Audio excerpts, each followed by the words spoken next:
welcome to the What's Good with Gil and Larry podcast on the Box Office Buzz 302 YouTube channel, along with my main man, Larry Loper. I am Gil Larry. Want to welcome everybody, our new audience, our old audience.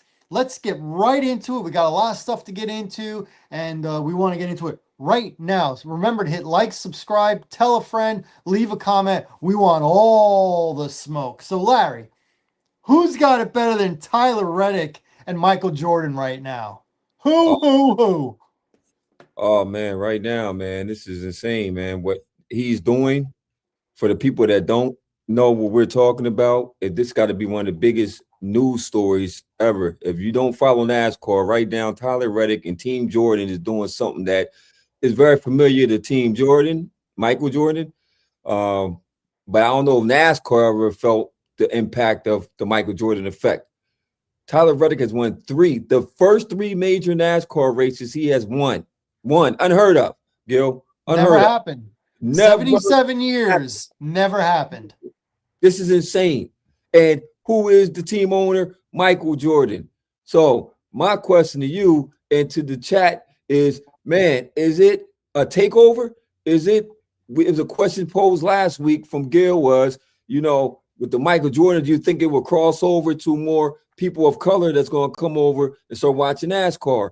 I want to know what you think, man. Do you think that now with Tyler Reddick and Team Jordan and all the accomplishments that they're doing so far and breaking history already coming in this thing, breaking history is as an owner, a majority owner, mind you, and his driver has won the last three races in the NASCAR circuit, which is unheard of. Okay, now Gil, I'm gonna ask you, how many you think that the way he's racing and where that car is built, how many realistically, man, do you think he could walk away with when the circuit's done?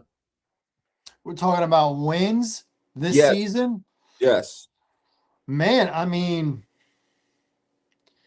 it's not unheard of for guys to win 10, 11, 12 races in a year. It's been a while since someone's been able to do that. I think the most it's been in recent years was 7, but he's already halfway there. He's already won the first 3, and there were 3 different kind of tracks. You had the restrictor plate with Daytona.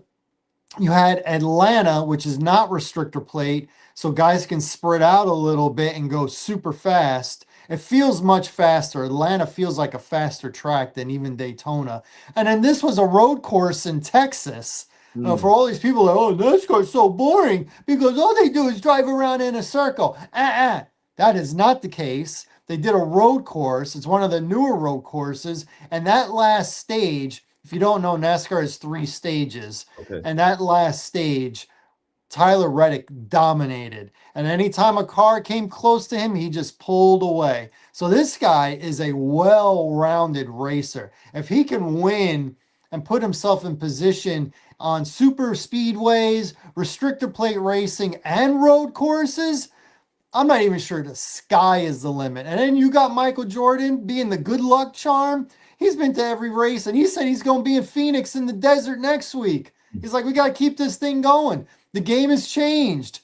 It's changed. Now, Michael Jordan is taking over. I love it. I love it. I love it that it's no longer a good old boy sport. I'm not going to make fun of it when it was a good old boy sport because I was watching. I was one of those rare people living and from New Jersey watching NASCAR, which basically was the South for the most part. Now it's a little more, all over the country, but oh my gosh, I can't get enough. I can't get enough. I'm watching almost the entire race on commercial. I'll go to basketball and come right back to NASCAR. I haven't done this in years. I got a question for you. Yes, sir.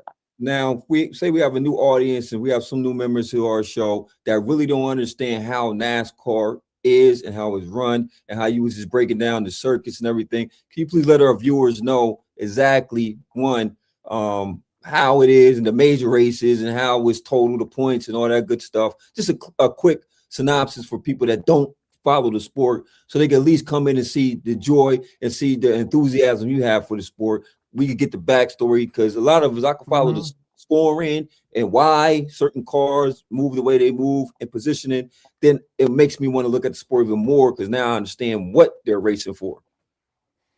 Oh, so there's different surfaces, there's Okay. different shapes to the tracks.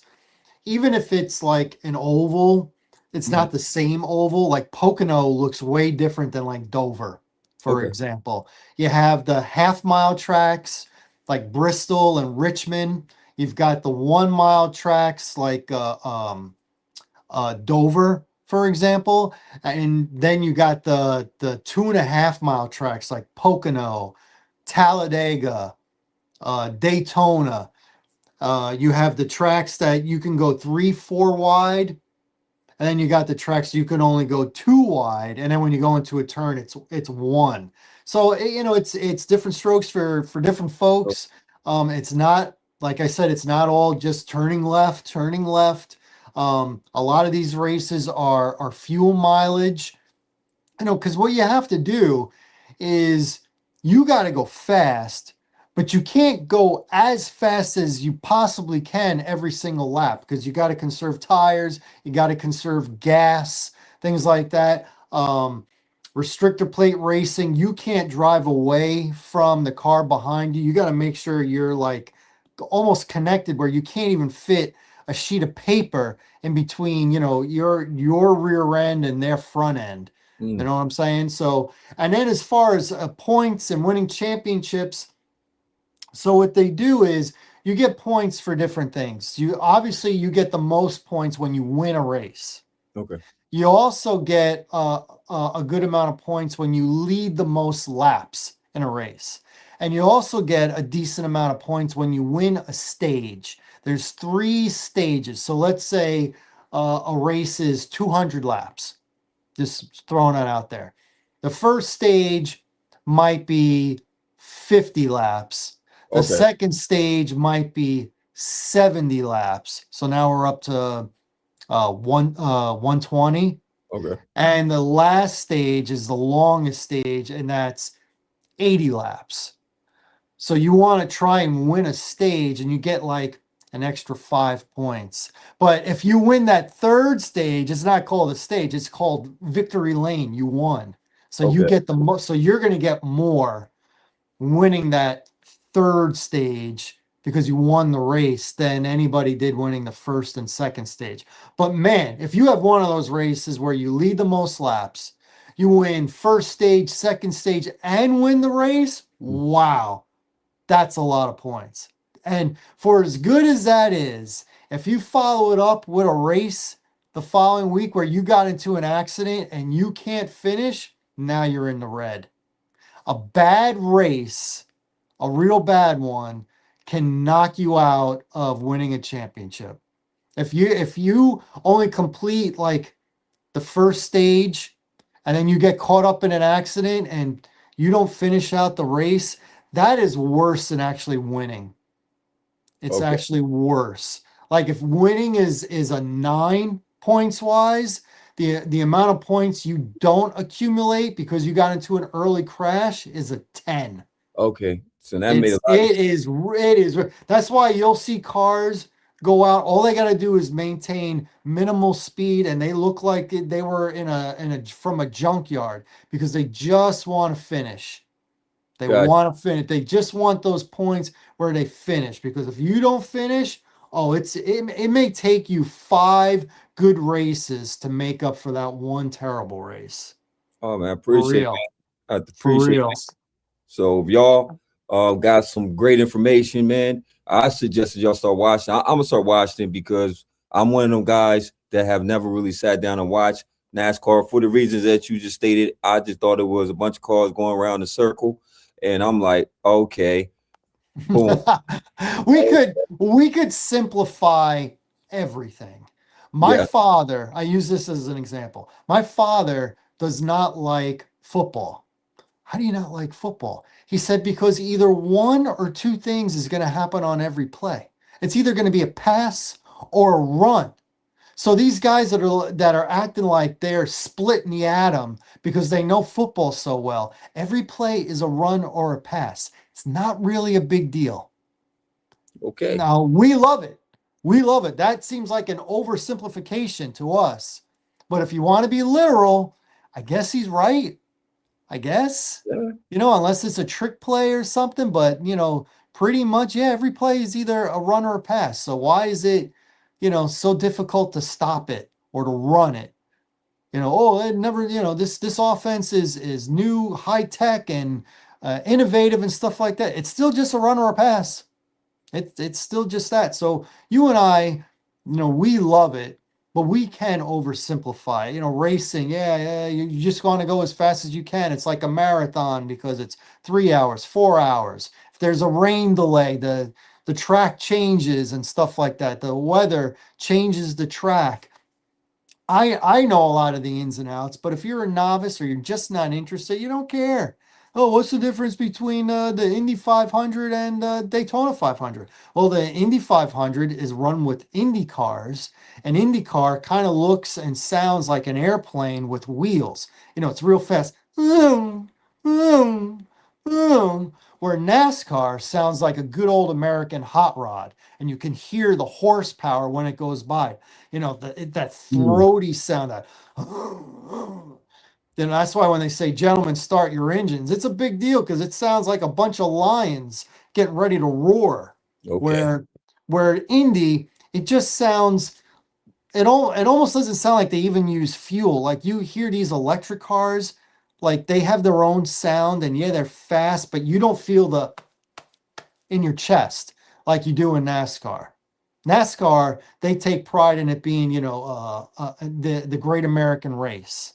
Where you have in Indy or Formula One, it's people from all over the world that compete. Now, Indy is based in America, but you have a lot of foreigners who compete in Indy. Formula One, there's like maybe one race that's in America, and all the rest are in Europe or whatever.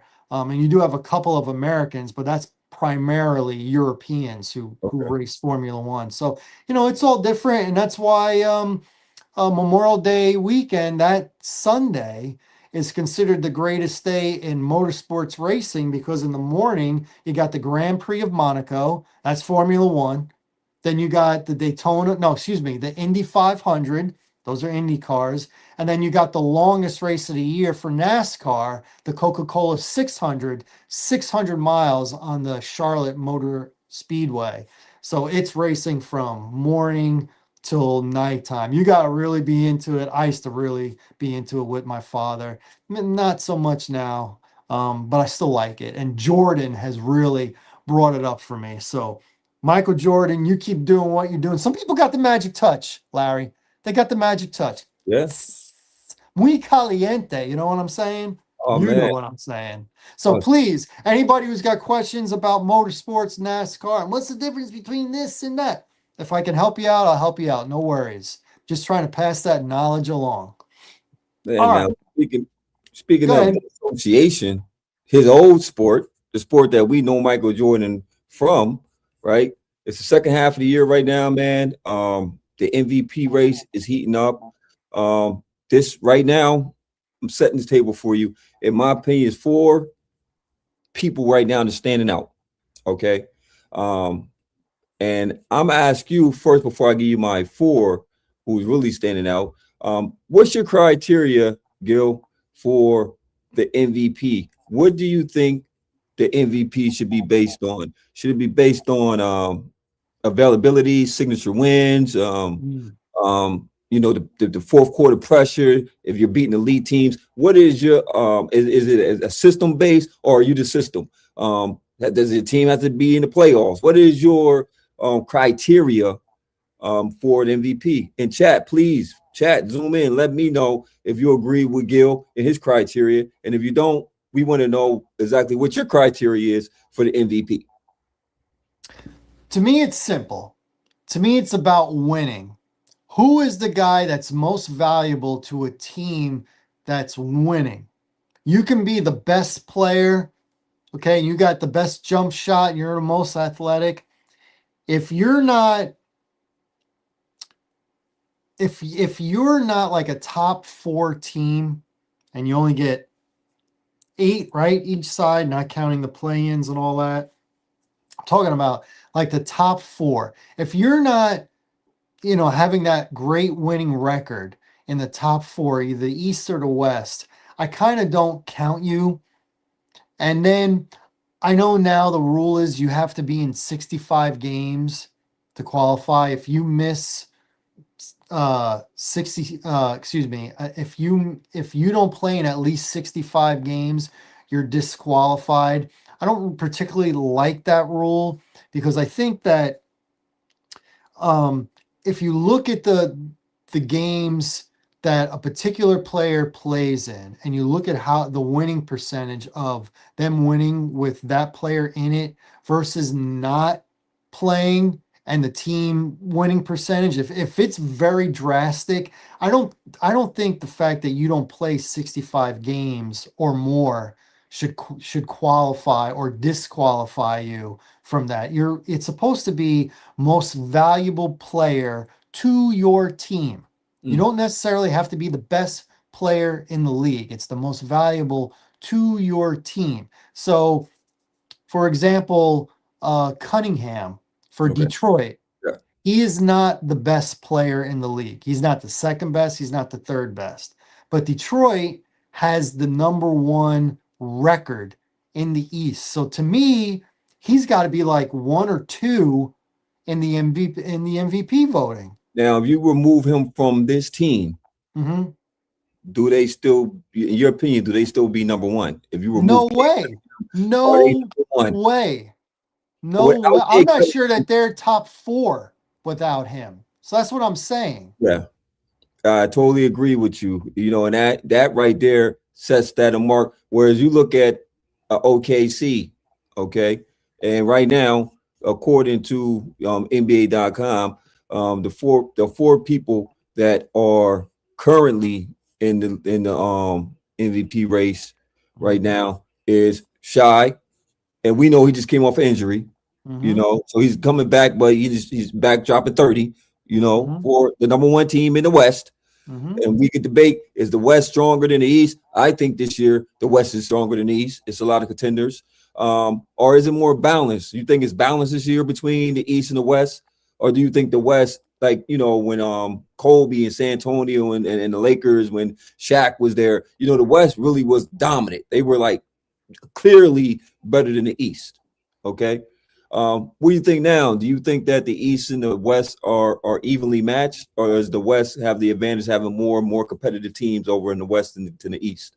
I think the West has generally been better the last 30 years. Since the early 90s. I think the West has been better. Yeah. People forget because the Bulls won so many championships in the 90s.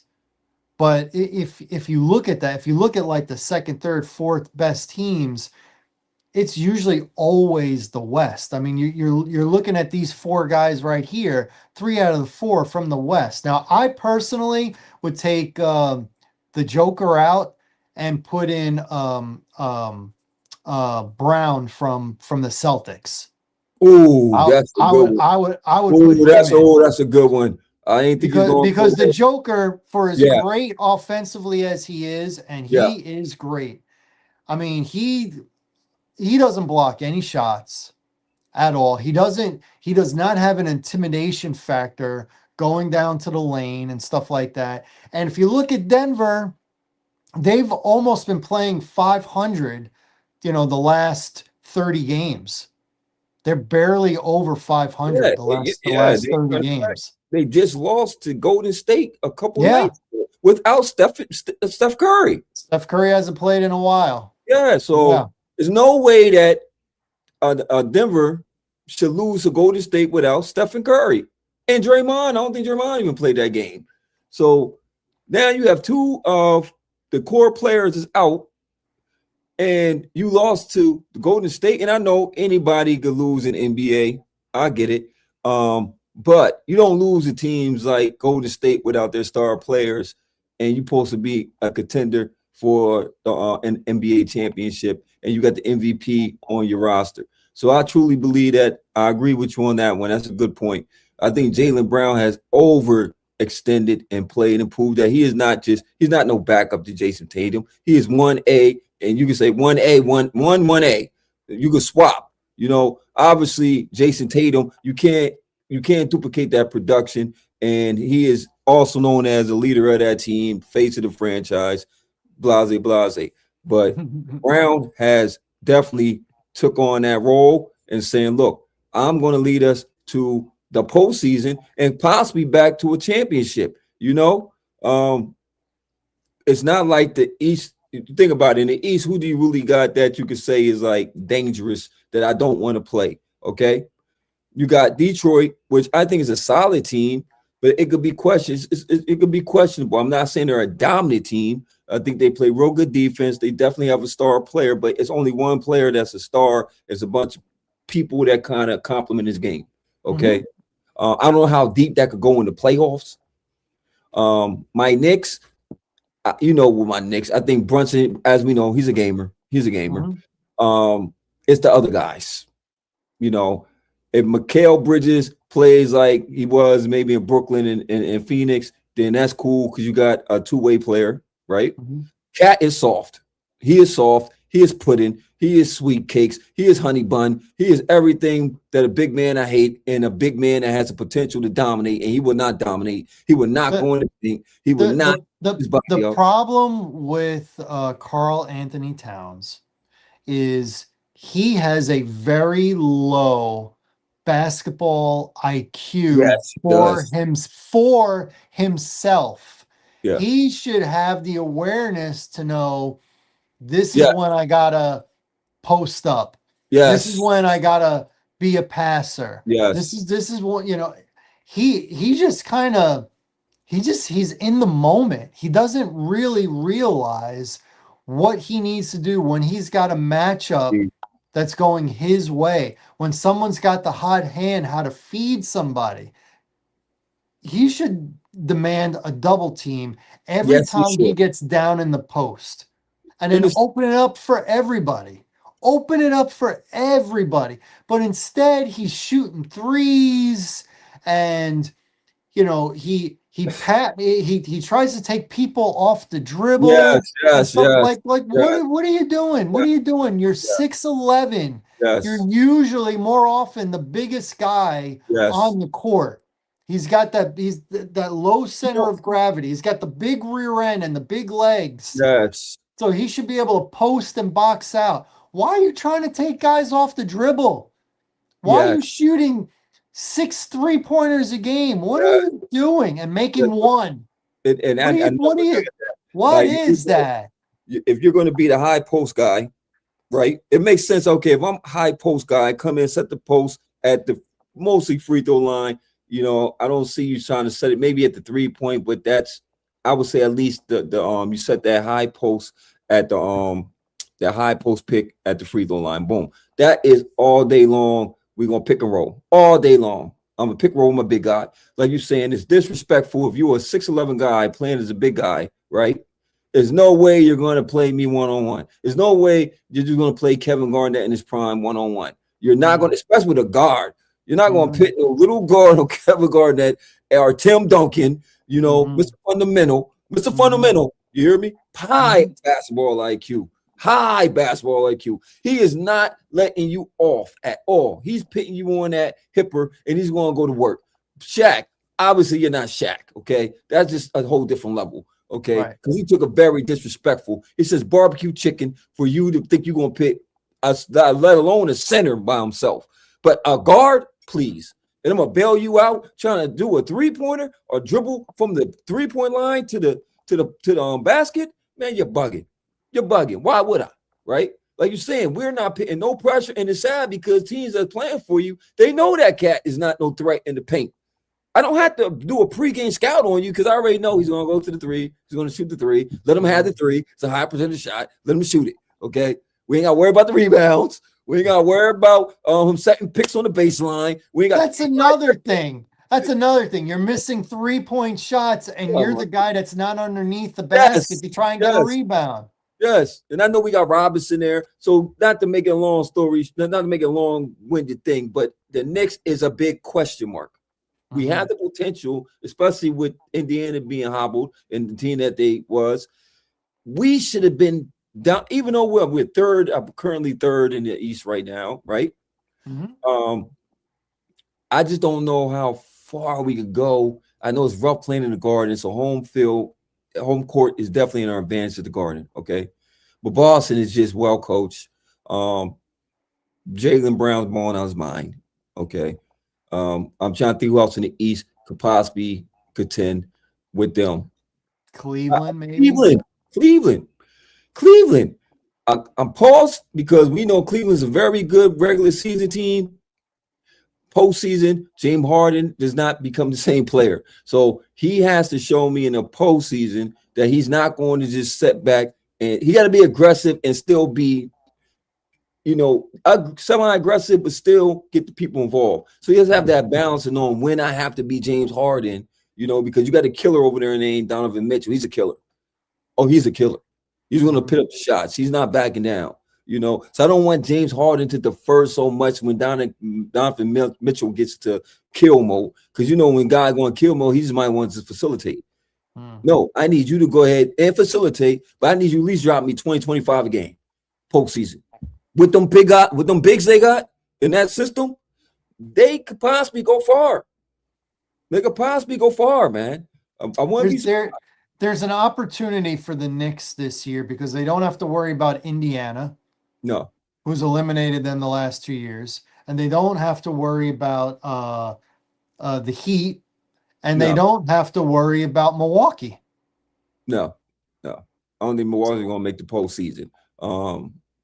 And I don't either. And Philly is Maxey. Philly takes 2 steps forward, 3 steps back. Yeah.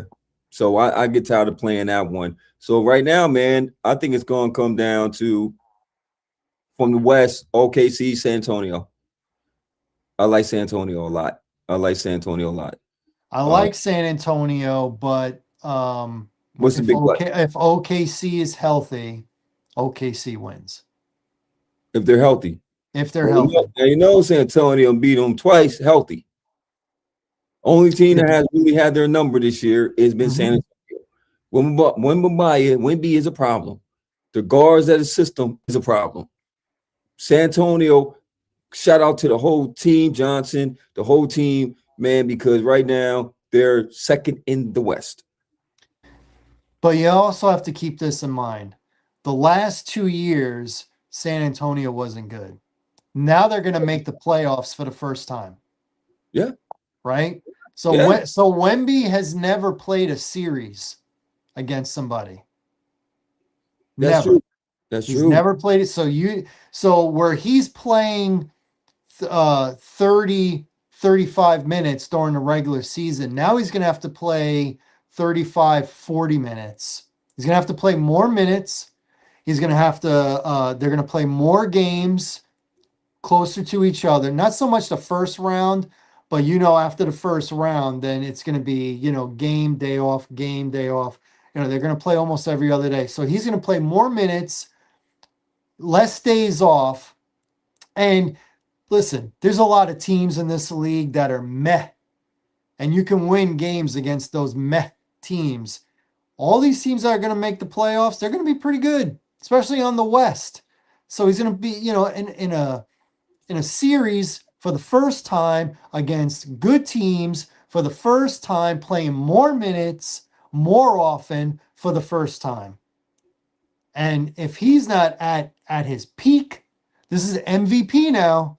If he doesn't take his game to here, if he stays here, or God forbid goes down a notch because of all the reasons I just said, then San Antonio could be 1 and done or 2 and done real quick, just because they don't have the experience. You got to have, there's different levels. And like I said on a previous show, I just think it's a little early for San Antonio. Can they match up theoretically against OKC? Yeah, they can. But they didn't play those games, on a Monday, then a Wednesday, then a Friday.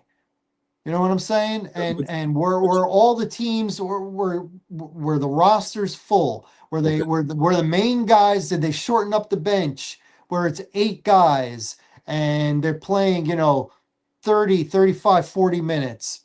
That wasn't happening. That hasn't happened to Wemby all year. All year. Now he's going to have to do it because they're probably going to be the number 2 seed, and he's going to have to play a lot of minutes. All right. So chat, do you think that Gil's right? That do you see San Antonio having an early exit, or do you see him going forward? Do you see him challenging OKC for that NFC West championship game? And who do you got? If it's not San Antonio, who do you got in that slot to knock off the defending champs with the leading MVP, who I still believe right now, if it was the end right now, man, the way the game is going, who would be my top MVP? If OKC finished right now, it was the MVP race, I would have to probably give it to personally Jaylen Brown, even though he's not in the 4. But out the 4 that I put on the screen, I would probably give it to Cade. But out of popular opinion, I think that SGA would probably double back and win again. Right now, he's the favorite to win it back to back. He's the favorite. But I'm in agreement with you. I would give it to Brown or Cade, one or the other, because that's what an MVP is. I admit SGA is a better player than both of those guys. Yeah. But he won it last year, and he's the best player on that team, but that team's got a lot of good players. When they're healthy, they got a lot of good players. They play some really good defense. Yeah. If Brown's not playing, where's Boston at? If Cade Cunningham's not playing, where's the Pistons at? They're not top 4. No. They're probably not top 5, top 6. No, Knicks probably not. Knicks will be number 1. So my question before we move on to the next portion of our show is, for the poll for the chat, should it be best player, best season, best team for the MVP? And who do you got? Comment, let us know, please. Now, and what do you think about, if you don't play 65 games, please. You're disqualified. What do you think about that? I'm not saying, just saying. All right. So hockey started back up. Yes. And there's been some controversy over the men's team winning the gold and wanting to see the president, where the women's team doesn't want to see the president. And, there's been a little chatter about that. First of all, the men's team is getting made fun of over the fact that they're not included. It's not the women and the men together. It's the, if the women don't want to go, they don't have to go. And if they do want to go, they go on their time. The guys go on their time.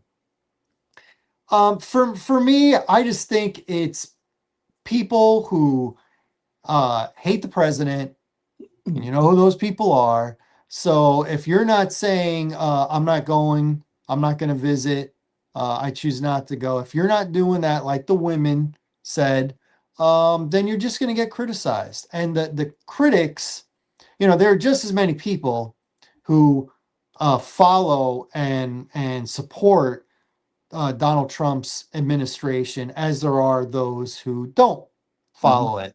But it's the don'ts that are the loud ones.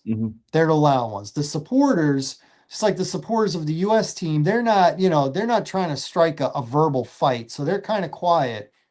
So you're hearing the complainers, is what I would say. So let me ask you, do you think because the women said no, and they said no first before the men said yes, should the men be in line with the women, or should they say that's your choice, what you choose to, celebrate with, and who I got to celebrate with? Right. It's not about the actual president as it is the seat of the president. You're respecting the seat. I would go visit any president at the White House at any point from our past, because that's kind of what you do. You get invited, and that's what I want to do. So I'm putting it out there for the people. Please comment. What do you think the U.S. men should have done? Should they have stuck with the women and been unified that way, or let them do their own thing? They've earned the right to do their own thing. Please leave a comment and there's no wrong answer, obviously. Mhm. So be as in depth as you would Please, like to be. please.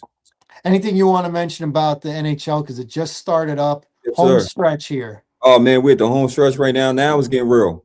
Now it's really getting real. As you know, man, the Art Ross Trophy race, which is that this is the player who has led the team in points, the regular season points. Okay, Mhm. so right now we got the Connor McDavid. He's up for the run-ins. Nathan McKinnon was having an outstanding year with Avalanche for Colorado. The Avalanche, obviously the Mhm. number one team. They're breaking records. They're playing a very aggressive form of hockey. If you don't know, the Avalanche, why they're so good is because they're very aggressive. They don't mind going to the penalty box. It's going to be a messy, dirty, nasty. When you come play the Avalanche, they come play. You know that it's going to be very painful. Old school, Old like school. the yep, Not here. I don't like like you. the Broad Yeah. Street Bullies of the Yes. of the Yes. 70s. Yes. Yes. And they have the players, the speed. And that's why, because when you play them, and that's why they're blowing people out, because they're going to put you in a position where they put so much pressure on you that once again, when you have a good team, you can play aggressive hockey. Okay, you can forego to the penalty box because your defense is that good. They're scoring with men in the box. Okay, um, and Kucherov from the Lightning, man.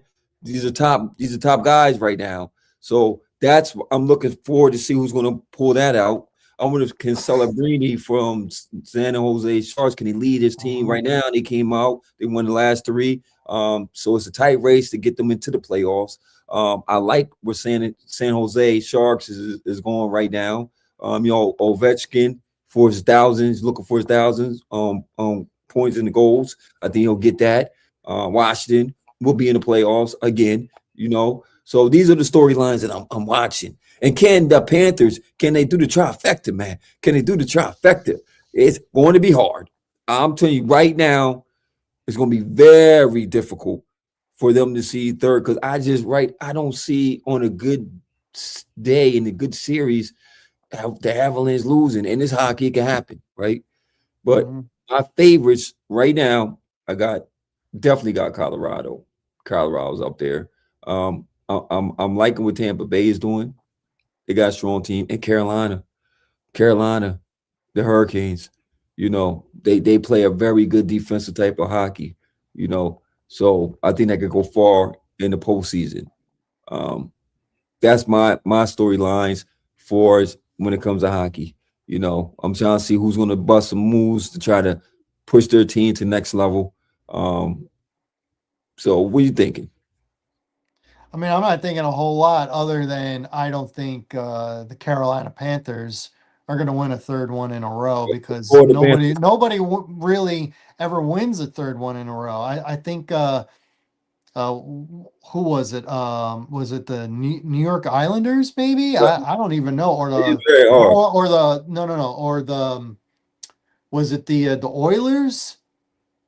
With Was it Gretzky, the was it the Edmonton Oilers yeah, when they Gretzky. had Gretzky and all those guys? I mean, I kind of think it might have been them, but that's a long time ago. I mean, Detroit didn't win three in a row in the 90s. Devils didn't win three in a row. I mean, they won three, but they didn't win three in a row. The Blackhawks didn't win three in a row. Um, I don't see it happening. Tampa Bay didn't win three in a row. They No, won two, but they didn't win three. Pittsburgh didn't win three in a row. So it's very uh, hard. And you it's know it's what? very hard, and they're not really a team that I find I can root for. I usually like to see like history, like for example, this weekend with Tyler Reddick. Mhm. No one ever won the first three races in a row. I was rooting hard for him, hard, and he won. I'm not gonna root hard for the Panthers. I don't even think I'm gonna root hard for the Oilers if they make it because I'm kind of noticing that on the big game, the gotta have it game, Connor McDavid Uh, is coming up a little on the short side, a uh, little bit, little bit. Am I wrong? Now you're not wrong, man. Look, man, right now he's facing the Jordan when he was playing in Detroit, before he had to get over that hump. That's what he's facing right now. I think the greatest ones go through adversity. I think he's going to be one of the greatest ones to do it if he can stay healthy and trajectory he's going. But it happens. It's just certain things that certain moments kind of find you, and that's going to be his legacy till he get over it. It's like he's got to win at least one cup. It's a fact. If he wants to be talked about as one of the best, then you got to be a winner. And you got to win at least one cup. Ovechkin won one cup. He's considered one of the best. He did it. And in Pittsburgh was a problem. He couldn't get over the kid in him. He did it. And we was rooting for him. And now he's considered one of the greatest to do it. He's in that category. Right. And before we move on to the next one, is another one I want to mention. Man, shout out to the Buffalo Sabres. Shout out to the Buffalo Sabres, man. You talking about some hot hockey. Because normally, man, the Buffalo, they'll start off kind of hot and then they'll just taper off. They've been consistently good. About time. About time. It's only been 25 years. Time, man. I'm not here to pee on their fire, man. I'm telling you that I'm acknowledge their what they're doing. And I like the direction. I like to see teams that don't make the postseason and don't get over the hump. I like the way they're playing. They play fast. They put up a lot of goals, so they play a very good brand of hockey. I like how they play. My Detroit Red Wings is back in the building, man. Detroit Red Wings is back in the building, man. Been a long time coming. Been a long time coming. I ain't gonna go there. Yes, sir. So I'm looking forward to these games. You could have. I'm looking forward to these games. Yeah. So I can't wait till the postseason get in. Woo! Hey, man, Hockey, round one, game one. It is on. It is on. You don't understand it, man. Hockey playoffs are something else. It is. It's not like the NBA. I'm telling you, it's not like the NBA. It's not like the NFL. In NHL hockey, it don't exist. The one could beat the 8. I'm telling you, yes. It could beat the 1. It happens. It happens. It's however that puck is flying. I'm telling you, man. So that's why it's so great when the playoffs get it, because it's not like, oh, they had the best record in the NHL. Yeah, but it's 0-0, and it really is 0-0. It really is. Basketball, you played it, you make the AFC, and it's not happening, bro. It's very rare that the 8th is going to beat the 1. Very rare. Very rare. You know what I mean? And look at the 2011, 2012 LA Kings. Yeah. They were the 8th seed in the West. They swept in the first round. They swept in the second round. They swept in the third round, and they were up 3-0 against the Devils in the Stanley Cup final. And then they lost 2 games, so they wind up winning in 6, but they were up 3-0. So they won 8, 12, 34. They won 15 games in a row as the 8th seed before they lost back-to-back games and then won the Stanley Cup in Game 6. Man. It can happen. It can happen. You get hot and your goaltender just decides to say, I'm not letting anything past me. It happens. It happened for the 1980 Olympic team. It definitely did. That dude just said against the Russians, nothing's getting by me. Nothing is getting by me. We take the lead. We're winning it. And for those people that watch hockey, I'm telling you, if you start watching hockey, it's addictive. I was one of them guys that did not watch hockey. And the only reason I started watching hockey is because, hey, man, I had my money on hockey, and I wanted to see where my money was going. And then when I started seeing where my money was going, I said, man, you know what? This hockey ain't too bad, man. And then I was like, man, I'm really starting to like hockey, man. And then I was like, man, basketball, man, it's cool. But, man, hockey is for real, man. Hockey's great, man. For real, man. So when I started getting into hockey, I was like, man, this is crazy, man. I'm late to the party. Hey, better late than never. Better than ever, brother. But now, what we do. I know you want to tap on it real quick because we got a couple of things to talk before we in our show, and I want her to get to it, right? Let's make it quick with the NFL, man. You've been watching combine. What's been jumping off to you, man? What's been jumping off to you when you've been watching this combine? And let the people know what they should be looking for and who you think is moving up in that board. Well, what's funny is this was supposed to be a less than stellar draft, but so many records got broken at the combine, speed and jumps and stuff like that. In every category other than quarterback, this was the fastest group in every single category other than quarterback. Not quarterback, but running backs, wide receivers, tight ends, defensive edge, defensive tackle, safeties, cornerbacks. Each group was the fastest ever in the history of the combine except quarterback. I'm watching it, man. They doing 4.3s. Are you serious? 4.3s. And they was getting it. I'm watching it, and I'm like, yo, these balls is fast, man. Yeah. What have I not been watching? Yeah. So look at this guy. Look at this guy. From Oregon, tight end Kenyon Sadiq ran a 4.3940. As a tight end? Tight end. You know who else ran a 4.3? You know who else ran a 4.3940? Jahmyr Gibbs. Stop playing. Jahmyr Gibbs. Why? Sonic. Whoa. Jahmyr Gibbs ran a 4.39. And you talking about a tight end running that? A tight end that is 6'4", 240. Chew. Man, do they take PEDs, man, before they go to these combines, man? Do they make these boys pee in them cups, man, before they do this the combine, man? They do. They go there for a medical. A medical is part of it. Oh my goodness, man. What we breeding, man? What we breeding, man? America, bigger, stronger, faster. What we breeding, bigger, man. Stronger, faster. And you know what? These boys is definitely doing the training that they train year round. It's not just football. They train year round. So I think some of these programs, these boys, these elite programs, these boys be going to, where they have these personal trainers that's really understanding to get them to that next level, and you're seeing the proof, man. This is insane. This is crazy. Crazy. I got bad news for you, though. A couple of these guys were too good. Too good? Too good. There were projections, or early mocks and stuff like that.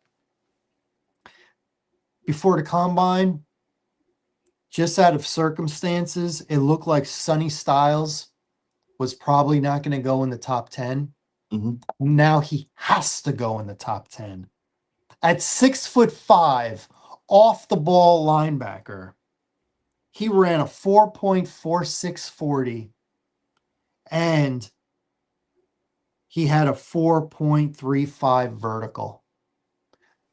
Those numbers are almost dead even as Megatron. As Megatron? As Megatron. Almost dead even. And he's a defensive lineman? No, he's an off-the-ball linebacker. What? Yes. Linebacker? He's the one that's going to be wearing the green dot on his helmet. It's going to be him. Yes. He's got the physical traits of a Calvin Johnson. That's insane. Megatron. But he'll be playing off-the-ball linebacker. Ooh, so he's coming for you. I thought he might go to Dallas. Nah.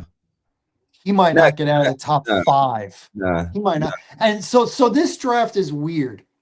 Because outside of quarterback at number 1, you get a push for like offensive tackles and things like that, like needs. They go top 5. The best players, okay, you got a quarterback, you got a running back. You're not supposed to take a running back at 2 or 3. Mm-hmm. You got an off-the-ball linebacker. You're not supposed to take like a middle linebacker in the top 5. You're not supposed to do it. Caleb Downs, safety. You're not supposed to take a safety in the top 5. No. So what do? Do you take highest prospect, or do you pass them to draft for need? Everybody says, no, you take best available, but that's not what they do. That's not what they do. We've seen time and time again. Other players will get pushed down because teams went need or quarterback, right? Right. Look at 2 years ago, Brock Bowers, best tight end. He went 13 because He did. everybody else went cuckoo for the quarterbacks. Yep. They And did. Yep. two offensive tackles got taken before him. What are they going to do this year? I think they got to take the best available. I think they do. I think Love can go as high as third to Arizona. I do too. And speaking of Arizona, they're moving beyond. It's official. They're moving beyond Kyler. They're going to move on from him. So I'm curious to see where his landing spot's going to be. David Montgomery, he got traded. As you know, he got traded to Texans. So they needed a running back. I thought that, it's a smart move for Detroit.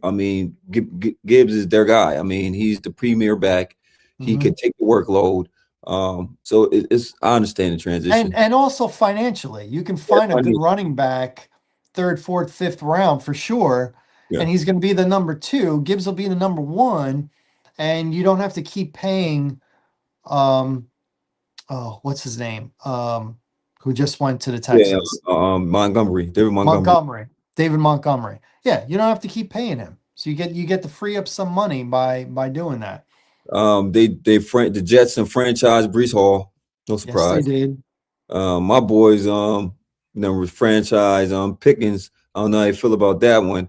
I'm pretty sure he's gonna make $27.3 million this year. Yeah, okay, right. For 1 year. So I think he's okay.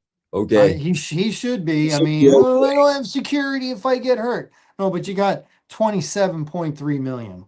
Breece Hall is getting $14.2 million. 14.2 franchise. Kyle Pitts got franchise for Atlanta. So these are some of the big names that jumped out. And Daniel Jones got the transition. Yeah, he got the transition tag. Yep. So let them know what that means, man, with the transition tag when you get the transition tag. Well, it's just different as far as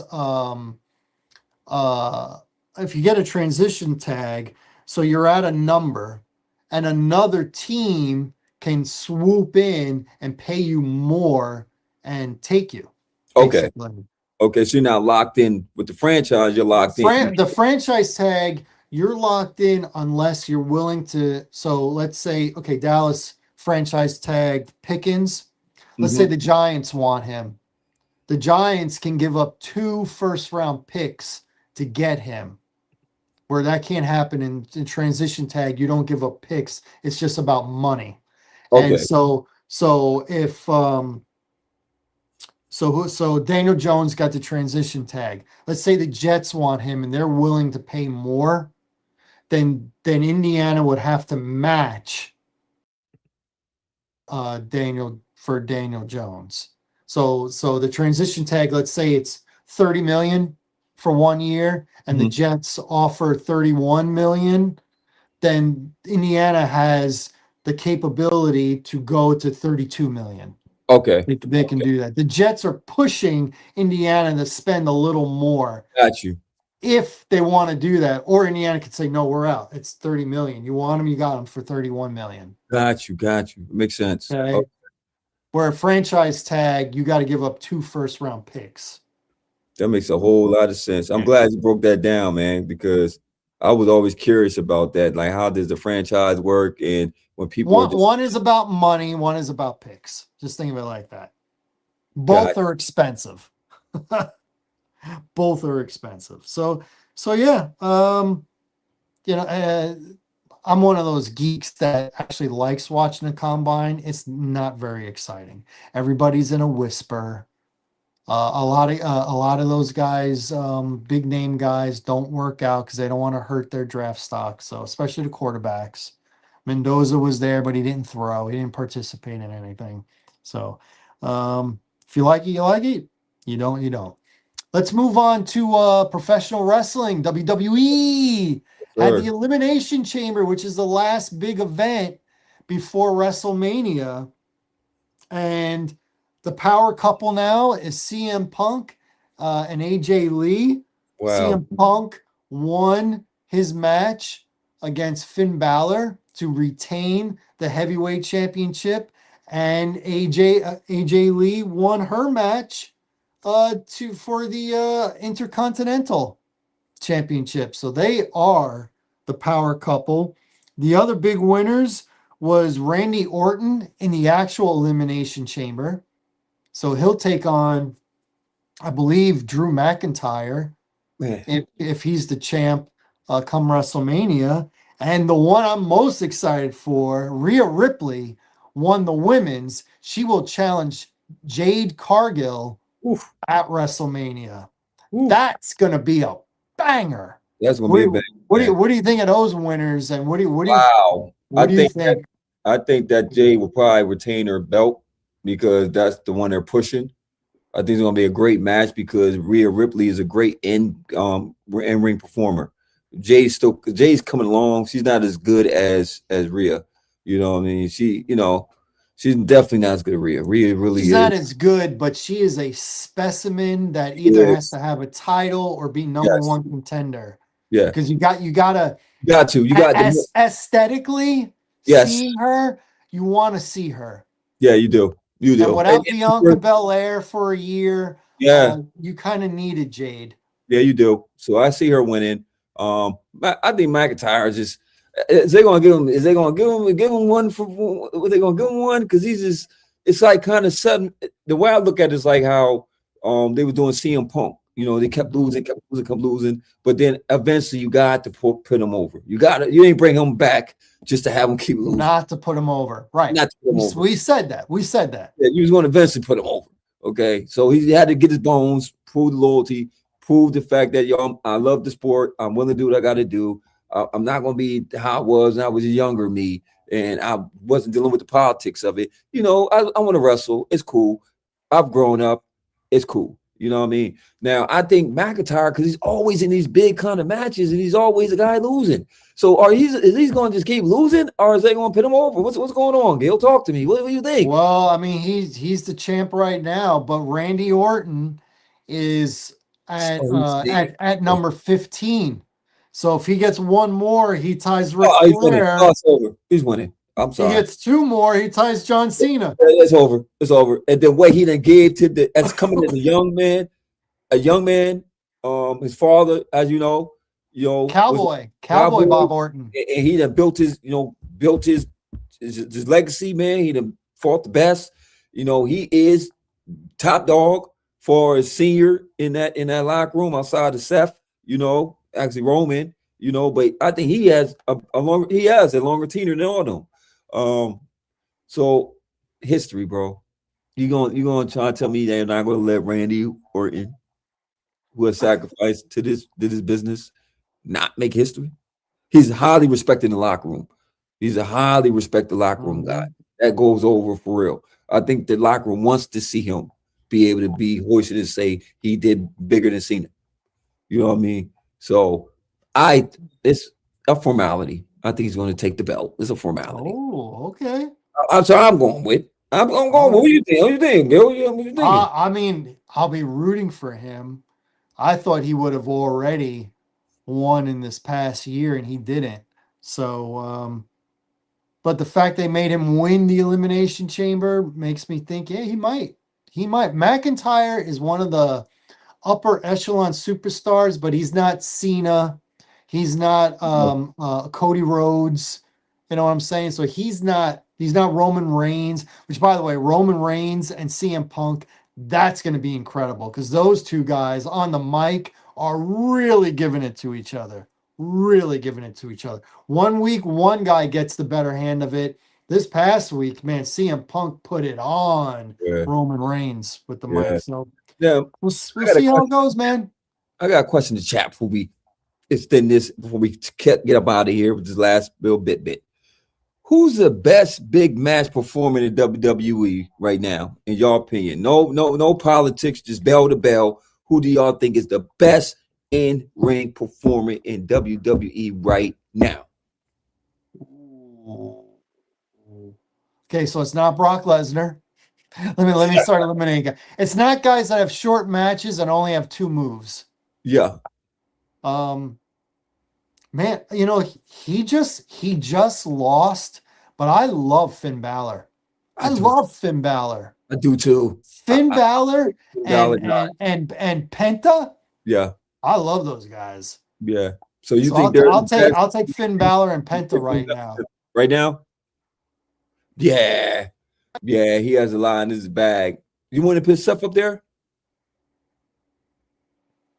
Yeah. Yeah. Oh, and Penta just won. He just won the Intercontinental Championship. Finally. Well, they ain't bring him in. They ain't bring him that for. Come on, he's good, man. He is. He's electrifying. He's good. Cero dinero. Ooh, good stuff. Let us know, man. And last but not least, bro, we got to talk about what we are showing next week. We just giving y'all a preview. The Oscars. The Oscars. The Oscars. Gil, quite honestly, brother, and I'm gonna name off some of these contenders.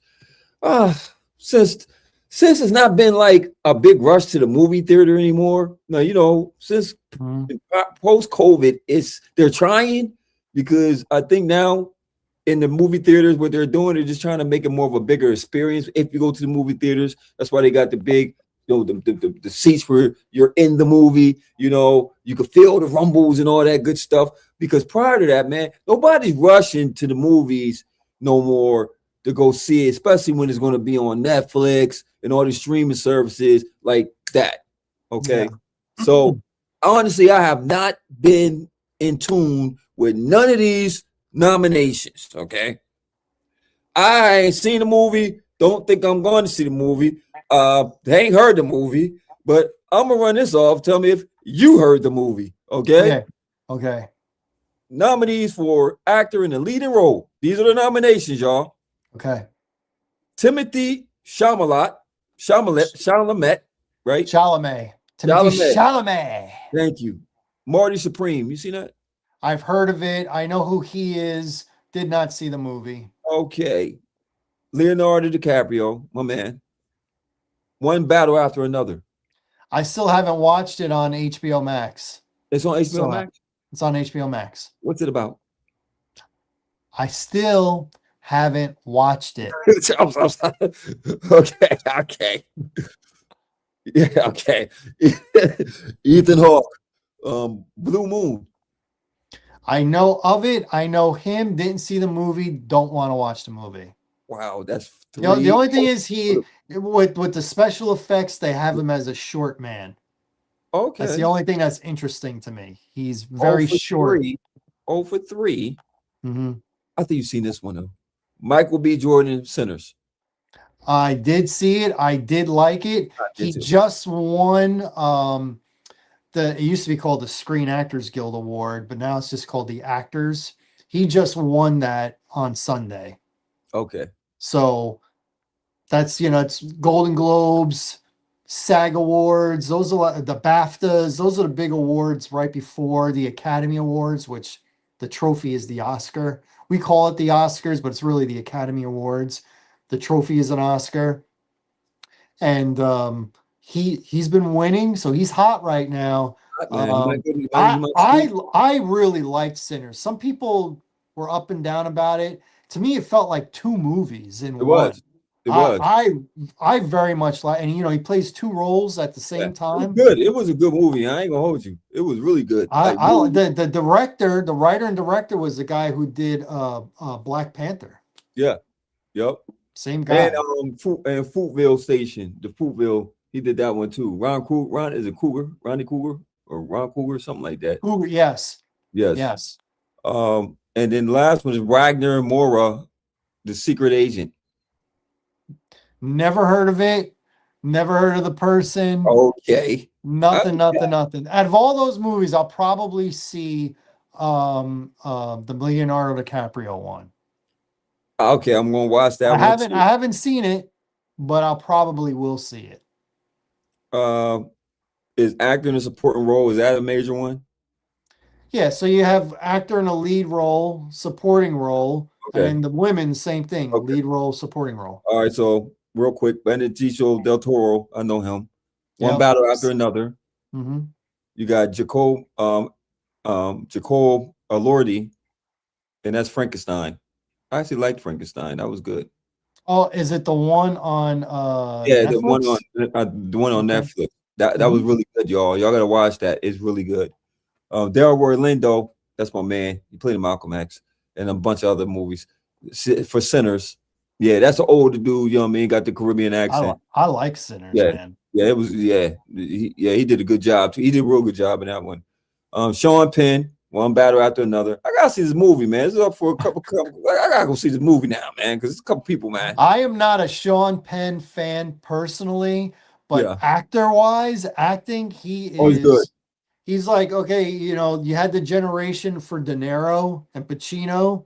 The very next generation after that, it's Sean Penn. Yep. The generation after that is Johnny Depp and Leonardo DiCaprio. Kevin Bacon in the Sean Penn um group. Is he in that group? Does he fall in there? Or does he fall into I, well, Sean Penn is regarded in higher regards than Johnny Kevin Depp, Bacon? but I have him at about the same. Johnny Depp's been nominated a couple times. He's never won an Academy Award. Sean Penn's won a couple, and he may win again. Yeah, he might He want to. is phenomenal. I mean, I just watched Colors Oh yeah. Oh because of Robert Duvall dying. So I've been watching a few Robert Duvall movies. yeah. He was And good. I just watched Colors and I just watched Bad Boys, which is a great movie with Sean Penn. Great movie with Sean. It's not the Martin Lawrence, Will Smith, nothing like that. No, no. And you can watch it on And then Prime Video. you got Stellan Skarsgård, Sentimental Value. Ever heard of it? I know of him. I don't know the movie. Okay. I know all those stars guards. They're all Okay. related. And for the leading actress in the leading role, you Mhm. got Jessie Buckley in Hamnet. I know of her. She was in one season of Fargo, and I've Okay. seen her in a couple other movies. She's like an Irish actress. She's also the one that's going to play the Bride of Frankenstein in that new Oh, that's gonna be Frankenstein good. movie. I'm gonna like that one. It looks That's like it's gonna be good. she's the bride in Um, that. That's not a movie for me, but I heard she was fantastic. I heard um, she was great in that movie. you got Rose Byrne. Um, if I had legs, I kick you. That movie's on HBO Max. I have not seen it. It looks good for women. Okay. It looks good because she just seems like a wife, a mother who works full time, who's just burnout. She's just Okay. burnout. Okay. I might catch that. I might. Kate Hudson in Song. Song Blue. That's on Peacock. That's a movie I want to see with her and Hugh Jackman. So I might actually watch that tonight. Okay. I might. Okay. Renee Rensve, Sentimental Value. And The- okay. And Emma Stone, Begonia. That was good. That is also on Peacock. That Was it? was good. It's It's good. on Peacock. Yes. Oh, I gotta see it. Yes. If That's Gil says good. good, y'all It's gotta pay attention. If Gil saying it's good, it's good.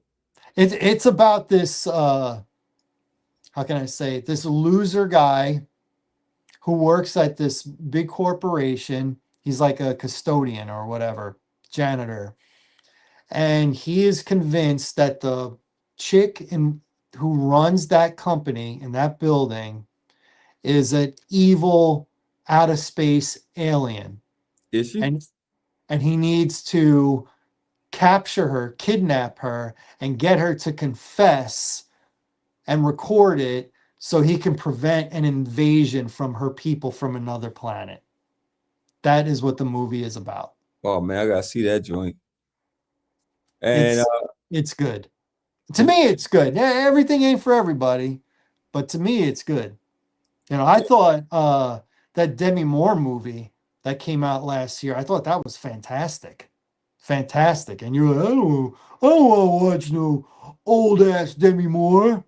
Remember that? Remember that? Oh, I'm like, dude, You're right about that. this movie is great. You're You right don't want about to watch that, it. man. You don't want to watch it. I don't know. What was the movie? What was the God, movie? I can't remember the name of it. I can't remember the name of it. It was real. It was a real simple name too. Her and um, Dennis Quaid were like the two stars. Okay, I gotta see that joint. You're Oh, not going to see it. You're I not going will. to. You're I'll see. not going to see it. I'll see it, Fucking man. lies, lies, If lies, you let me know what the name is, lies. I'm gonna go check it out. Okay. And for the actress's supporting role, Ellie Fanning, that's my girl from Badlands, Predator Badlands. Yeah. Sentimental Value. Mhm. Okay. Inga, man, I ain't gonna mess this lady name up. Her name Inga, and her last name is Lily Ass. Is Inga Ip's daughter, Lily Ass. Sentimental Value. Man, this movie must have been all right for females. You know what I mean? I don't know. Until you just mentioned it, I never even heard of it. Me And either. I'm a movie guy. I'm a Sure film you guy. are. I never heard of it. This is like one of the issues that I have. But it sounds like, it's got a Yeah, lot of nominations, got a lot of good actors and actresses. I don't know. I don't man. know. Amy Madigan, that's my homegirl. She played I a know Amy. Quicksilver. She played Quicksilver. Hmm. And and And Weapons. She was in and Weapons what too. is up for Weapons. Great Mm, movie, by the way. good movie. I would not pick her to win. No, no, no. Thought the old lady was crazy. Yeah. Oh, and I think she's nominated, and she won. Is she nominated? Because No, she won the SAG. no, she's She. not. Oh, Um, really? nope. One me, She won the SAG award. nope. One me, Masaku for Sinners. Uh-huh. She's on there. Um, and my girl, Josh Allen wife ain't up for it. Guess not. Well, she's good eye candy. Sorry, Josh. She's good eye candy. And Tiana Taylor, one battle after another. So that is our major nominees. And I'm gonna tell you right now who's gonna win. It's the girl from Tenet. from Tenet. Yeah, the first one. The first one you mentioned. Oh, she's gonna win it for sentimental value. She- No, no, for Begonia. no. I just said Oh, it. from Ellie Finney. No. Oh, Inga. You're listing all of them. I said the first one that you mentioned, the first chick. That's Ellie Fanning. Oh no, I'm sorry. I'm talking about. I was talking about lead actress. I was talking about lead Oh, actress. lead actress. Oh, okay. You talking about Jessie Buckley. Yes, Okay. she's gonna win. You gonna win She's it? gonna win. The supporting actresses, I don't know, man. I don't know. I don't know. Well, I'll probably watch it. I seem to always watch it. yeah, I gotta I see, like man. it.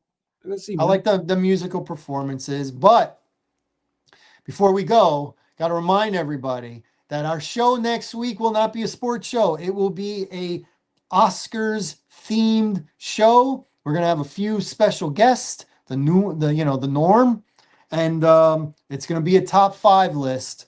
So tune in for the Oscars themed top 5 list. I don't want to give it away what it's about, but I'm excited about it. Larry, don't wait until the night before. Don't wait until the night before. I'll be good, man. I'll be having All energy. right. Because I'm excited.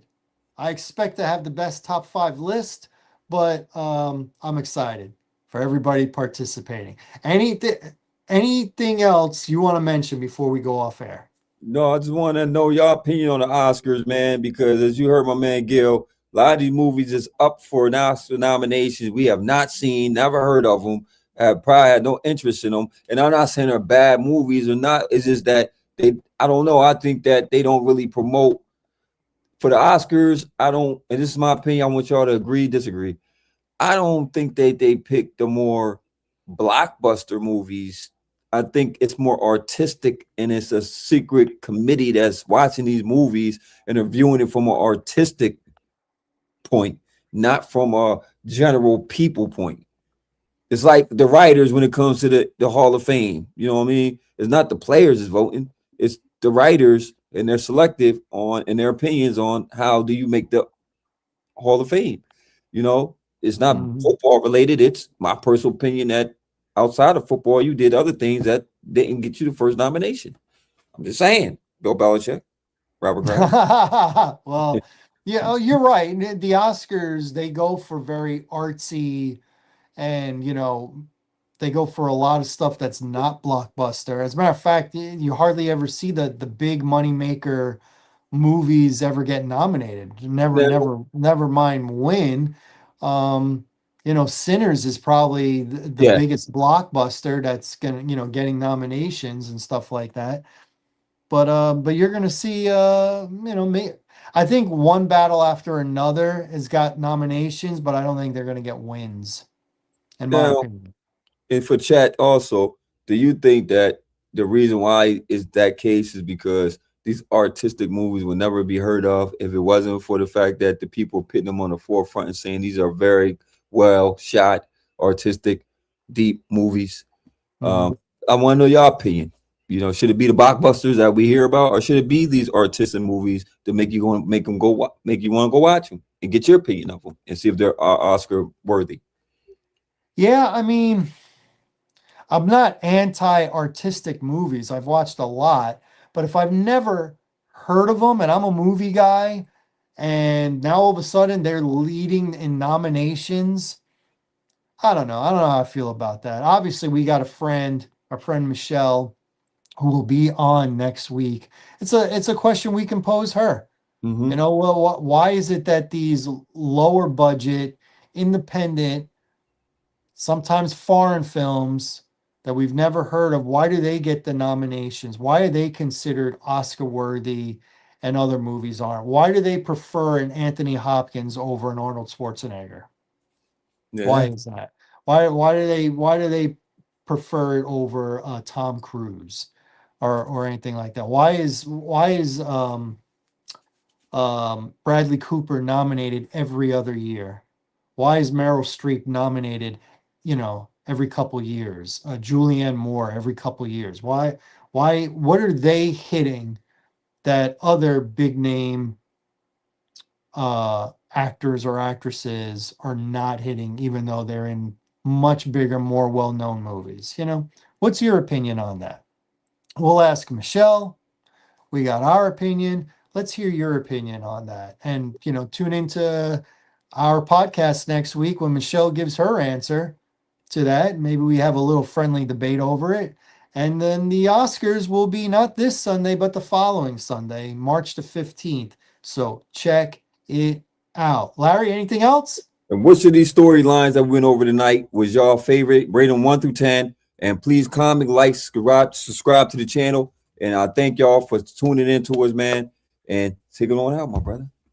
Your I want to last. thank everybody for tuning in and to the What's Good with Gil and Larry podcast on the Box Office Buzz 302 YouTube channel. Remember to hit like, subscribe, tell a friend, leave a comment. We want all the smoke. Be respectful, but please give us an opinion on our takes, whether you agree, disagree on everything that we mentioned. So please give us your feedback and we will read a lot of those comments on the air. So, for my main man, Larry Loper, I'm Gil Larry. Make sure to check us out on Tuesday around 9:30 for our Oscars themed show.